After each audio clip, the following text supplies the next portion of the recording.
Which law of thermodynamics states that energy cannot be created or destroyed, only transferred or transformed? Now talking about what? Thermodynamics. O yung favorite subject ninyo sa physics. Is it zeroth law, first law, second law, or third law?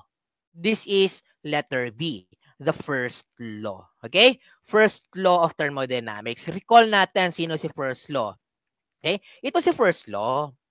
So basically, 'di ba? Energy cannot be created nor destroyed. Pwede po siyang ma-convert into different forms. Ito na yung favorite ninyo na yung battery, 'di ba? Yung battery at saka yung moving electric fan. 'Di ba? So there is transformation of the energy there. Hindi siya nawawala. Pwede lang siya ma-transform.